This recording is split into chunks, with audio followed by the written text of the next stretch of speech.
cover different topics like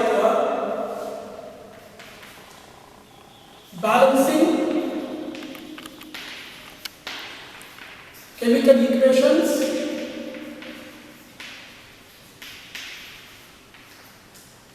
then different types of chemical reaction. Third one, oxidation and reduction reactions. Fourth one, rancidity and corrosion. These are some of the different topics that we are going to cover in this lesson, chemical reactions and equations. For today's class, children, I am going to cover how to balance chemical equations. In this class, we are going to discuss about how to balance chemical equations. So here, we are going to discuss about balancing chemical equations and writing the symbols of the physical states of the reactants and products. These are the things we are going to cover in this class. Let us first discuss what is a chemical equation. What do you mean by chemical equation? Chemical equation is nothing but that represents chemical reaction. Let me write the explanation on the board. Chemical equations represent chemical reactions. In other words, we can also write it like this. It is nothing but symbolic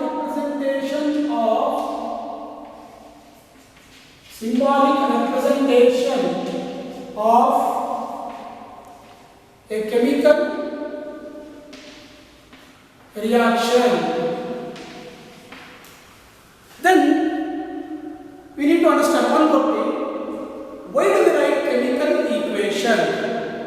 Chemical equation is written just to make the student understand what are the chemicals involved in a chemical reaction. Okay, instead of wordy explanation, we are going to use chemical formula. Then, what about balancing chemical equation? So let us understand how to balance a chemical equation. So what do you mean by balancing a chemical equation? So let me put it in a simple way. See, a simple way we can understand like this: the number of atoms present in each element in reactant should be equal to number of atoms present in each element in product. So this is what we call balancing chemical equation. This simple sentence can explain what is meant by balancing chemical equation. So now let us understand how to balance a chemical equation. We write an equation here. See here, children, here this equation says when zinc reacts with sulfuric acid, it gives zinc sulfate and hydrogen. So when writing chemical equation, you should understand that the reactant should always be written on the left side and product should be written on the right side. So if there are two reactants are involved, then you have to put plus mark here. So in the same way, if there are two products are formed, then you have to put plus mark in between the two products. But in between the reactants and products, you have to write an arrow mark which represents the direction of the reaction. Okay, on which we are going to write the conditions of the reaction that we are going to discuss later on. Now let us understand how to balance equation. Before that, let us cross check this equation is balanced or not. See, in products in reactant side, children, this is what we call reactants and this is products. Okay. Now let us cross check whether this equation is balanced. If it is balanced, then okay. If it is not balanced, we have to balance it. So in reactant side, only one zinc atom is present. Only one zinc atom is present. Okay. Here, 2 atoms of hydrogen, 1 atom of sulfur, 4 atom of oxygen is present. In product side, only 1 zinc atom is present. In 1 sulfur, 4 oxygen is present. 2 hydrogen is present. Now let us cross check whether this equation is balanced or not. See here, 1 zinc is there and 1 zinc is here. So that is balanced. Here 2H is there, here 2H is there. That is also balanced. 1S in the reactant side, 1S in product side, that is also balanced. And 4O is the reactant side and 4O in the product side. Now all the numbers of elements present in both reactants and products are balanced. Now this equation is balanced equation. Okay. Now let us take up another example.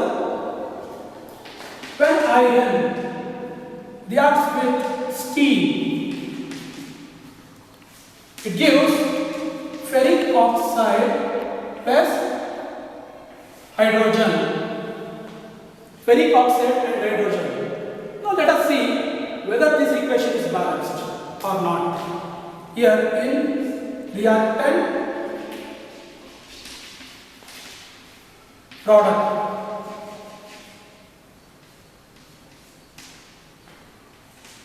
See, in reactant side, let me see how many atoms of iron, hydrogen and oxygen is there. See, here 1 atom of iron, 2 atom of hydrogen, 1 atom of oxygen is present in the reactant side. In the product side, 3 atom of iron, 4 atoms of oxygen and 2 atoms of hydrogen present. Now if you look at on both sides of the equation, see which is balanced here. Only 2H is balanced, but the rest of them not balanced here. You are here 1F is there, here 3F is here, 1O is here and 4O is here. Now this equation is not balanced, then this has to be balanced. And how to do it? Children, while balancing the chemical equation, you need to understand one thing. It's better you start with the element which has got higher number of atoms. Here, which element has got higher number of atoms? Here 4. O has got higher number of atoms. Now let us start balancing this equation with the O. Here 4O is here, but here only 1O is here in reactant side. Now to make it 4, what we have to do? We have to put 4 here, not here. We should not put 4 here, then it's going to be wrong. That's why what we have to do? We have to put here 4. Then what happens here? When you put 4 here, it becomes 4 to the 8H. 4 to the 8H, and it becomes 4O. 4 to the 8H and it becomes 4O. Okay. Now here 8H. Hydrogen has got 8 atoms, but here hydrogen has got only 2 atoms. In order to make it 8, what we have to do? We have to put 4 here. Then it becomes 8H. Becomes 8H. Now 4O is balanced. 8H is balanced. What next? Only iron is remained to be balanced. Here 3Fe is there. Here only 1 Fe is here. So in order to make it 3, what we have to do? We have to put 3 here. Then it becomes 3. So here 3Fe balanced. See, now this is how you have to balance the equation. What is the necessity of writing notations below an equation? Why do we write notations? See, in order to understand the physical states of the reactants and products, we are going to write the notations below an equation like this. See, here iron is here, which is in solid state. Here water, which is in liquid state. Here ferric oxide, which is once again in solid state, and this is hydrogen. This is gas. This is gas. In order to make you understand, hydrogen is a gas, I am going to write upward arrow mark here. Okay. Now, let us understand why do we write these notations here. In order to make you understand whether the reactants which are involved, whether the reactants or products which are involved in a chemical reaction are solid state, liquid or gaseous state. So, in order to make you understand, we are going to write the notation below. So here iron, which is in solid state, when they react with water, which is in liquid state, gives rise to ferric oxide, which is once again is in a solid state, and at the end of the reaction hydrogen is eliminated. So hydrogen is obviously will be in gaseous state. Okay. So as I told you earlier about the reaction, above this arrow mark, we are going to write reaction conditions. Here we are going to understand reaction conditions. What do you mean by reaction conditions then? Reaction conditions are nothing but in what temperature or in what pressure, in what catalyst. So the reaction is taking place. So these to denote, to represent those things, we are going to write reaction conditions on the arrow mark. Okay.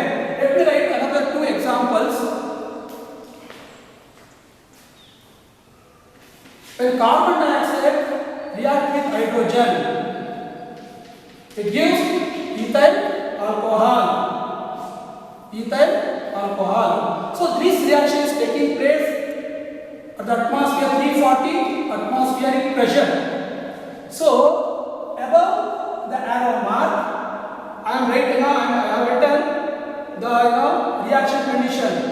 In what atmospheric pressure the reaction is taking place. Okay. Let me write another example. When the process of photosynthesis. So how do we write the equation for photosynthesis? When carbon dioxide reacts with water, this gives C6H12O6 plus O2 plus water. So 6CO2, 12H2O combine together to form C6H12O6 plus 6H2O. So above the arrow mark we write chlorophyll. Chlorophyll pigment is involved in this process. So chlorophyll, with the help of sunlight,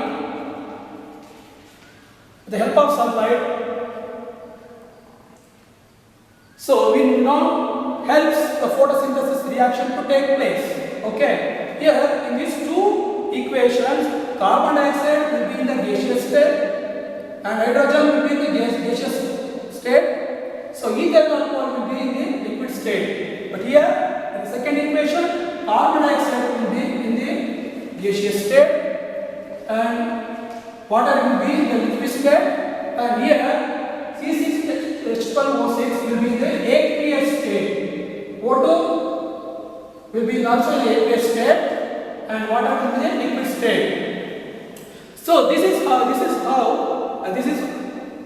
we write notations below an equation and also reaction conditions in each and every chemical reactions. Just to make you understand in what condition the reaction, chemical reaction is taking place. Okay. So now hope you all understood all these concepts. Okay. In the next class we are going to discuss about different types of chemical reactions and also oxidation and reduction reactions. Hope you understand all these concepts. Thank you so much for watching the video.